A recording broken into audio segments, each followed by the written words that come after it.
Hello everyone, I hope you were all staying well and healthy during this time. During my time in quarantine, I got around to watching Demon Slayer, a very popular anime that has been on my personal anime watch list for quite some time now. And I'm excited to talk about it, so here we go. The pacing is only slightly rough for me. In the beginning, it's a little repetitive. Tanjiro goes to a place, he fights a demon, and kills it. And then repeat. This happens a few times and it was getting a little exhausting. Not just for Tanjiro, but I'm sure for the viewer as well. It happens a few times until Tanjiro meets up with Zenitsu and Inosuke. However, looking back on the season as a whole, I can see that every fight had a purpose. Tanjiro grows from every one of those fights, whether he learns a new technique or learns something about demons, etc. I haven't read the manga, so I don't know what's coming, but I feel like everything I've seen in Season 1 has just been a prologue. The climactic fight near the end with Rui shows that Tanjiro still has a long way to go as a demon slayer, because Tomioka, God I hope I pronounced that right, shows up and slays the demon with ease. So much ease that it felt a little vindictive in my opinion. I love Tanjiro as the protagonist. I loved him from the moment I met him. The way he interacts with the members of his family and the people he meets in town shows you that he's just a really nice guy. And as the series goes on, you'll find yourself thinking, oh my god, this boy is a cinnamon roll who is too precious for this world. His origin is a little generic and predictable. When I saw how sweet and cute his family was in the first episode, my immediate thought was, they are so dead. Sorry, Tanjiro. But the way his family is shown in the first episode feels so kind and warm and genuine that I still feel terrible about their deaths. It's not like Batman's parents where they feel like props to inspire the hero's quest. They felt like a real family. Even after the tragedy, Tanjiro still shows that he is the best character. And one of the things that reflect that is how he treats the demons with humanity. Even after he slays them, he tries to comfort them as they're passing, even praying for them, because he knows that they used to be people. There's even this one example where a demon knows it's going to die, and it just embraces death. And when Tanjiro sees this, he does a special technique with his sword to make the death as peaceful as possible. And that's just another thing that shows you what kind of person he is, and really makes me appreciate his character. I can't express how much I love this show's portrayal of demons. The majority of the demons Tanjiro fights have an amazing way of making you care about them. So when they die, you honestly wish things could have gone another way, because they used to be humans and dealt with serious problems that still haunt them even though they've become demons. However, the show is very smart and never tries to excuse the demons' actions. They are still monsters who have killed a vast amount of innocent people. This sympathy that we the audience feel, coupled with Tanjiro's compassion for them in their final moments, helps us better understand Tanjiro as a person. There are many other demon slayers in this show who just see their job as killing monsters and getting paid a whole lot of money for it. A lot of them have developed this mercenary mentality. And this can be seen when some random demon slayer comes across Rui in the forest thinking that he'll get an easy kill and will help boost his status. The reason Tanjiro sees the demons differently is because of Nezuko. His sister was turned into a demon.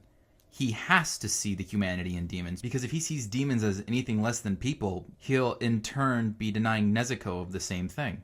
To sum up my thoughts on Tanjiro, I think he's one of the better shonen protagonists that we've seen lately.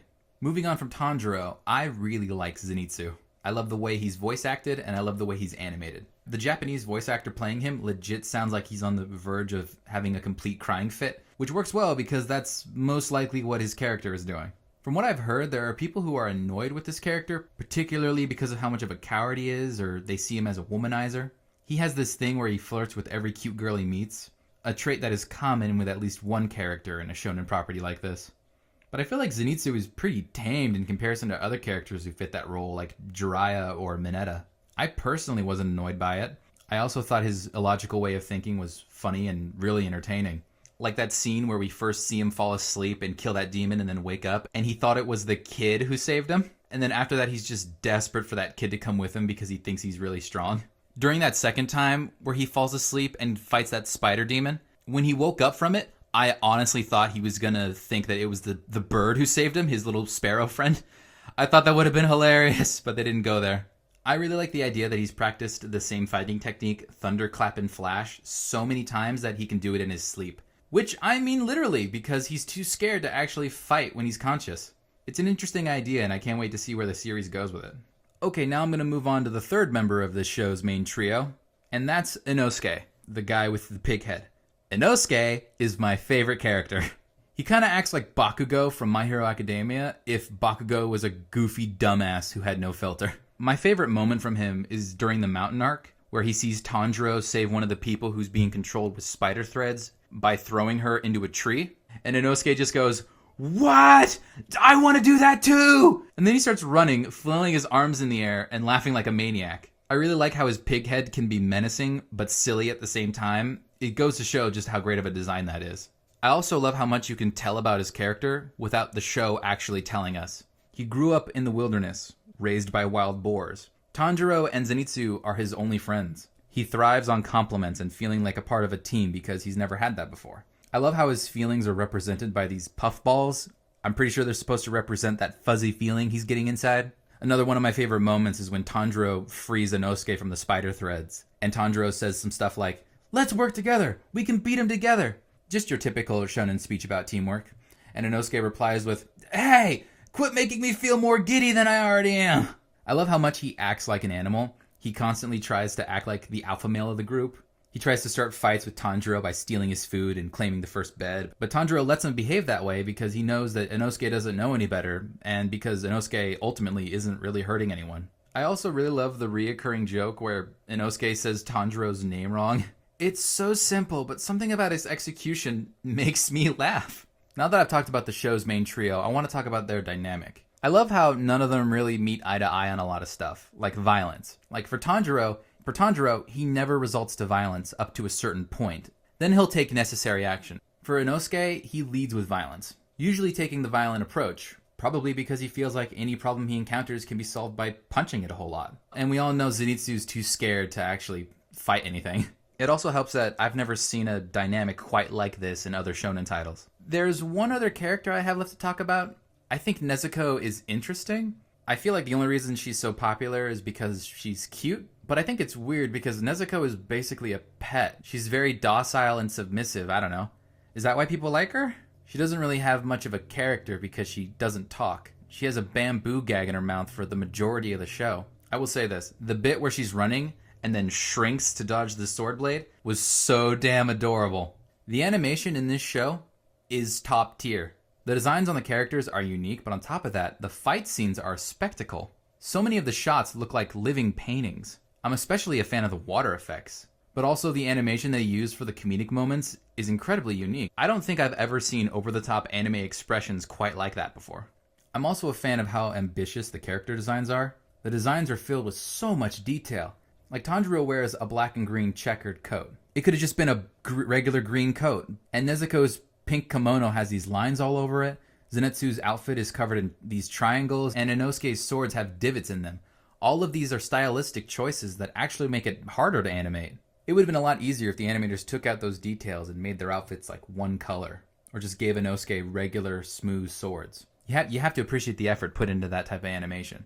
I honestly thought that animating it that way was going to be a little visually overwhelming, but I was wrong. All of the details and all the effort put in by the animators give this show a very unique aesthetic. There are times where the animation switches to 3D character models of our characters. 3D animation has a reputation in anime of looking like trash. And in this show, when it switches to 3D animation, it is just the tiniest bit jarring, but I think the way it's done in this show is really smart. When used on our characters, it's usually a wide shot of them walking, and we're watching them from a distance. The animators are smart enough to not get too close. Other uses for 3D animation are the environment. Some places I couldn't even tell were 3D. And places that I could tell were 3D, like the rotating house, I thought were done very well. Because it would have been impossible to animate that rotating house by hand. Also in this show, when the demons are exposed to sunlight, it kills them. So most of the fight scenes that involve demons take place at night. So that means that most of the fight locations have darker color palettes. This gives us a beautiful contrast with our brightly colored characters and their flashy attacks. I also love how the fighting is represented. In reality, the demon slayers aren't doing more than swinging swords. They're only enhancing their strength and stamina using a certain breathing technique. The effects are more of a visual representation of their swords. Tanjiro's sword movements are smooth and flow like water, while Zenitsu's attacks are fast like lightning, and Inosuke's are violent and savage like you're fighting a wild animal. That brings me to something I want to talk about. Episode 19 and the fight between Tanjiro and Rui. This is what first really put this anime on my radar, because the anime was trending on Twitter when episode 19 dropped. That episode elevated this series into a true work of art. I recently rewatched that episode, and oh my god, it's incredible. The music stuck with me. And that doesn't usually happen to me because I'm usually too dense to notice something like music on a first or second viewing. I don't want to give too much away about the fight, but it's incredible. That's about all I have to say. If you're a fan of anime and you need something to watch while you're in quarantine, I suggest you give this a watch. You won't be disappointed. Thank you all for watching. I hope you enjoyed the video. Make sure to like, comment, and subscribe and all that good stuff. And I will see you guys in the next one.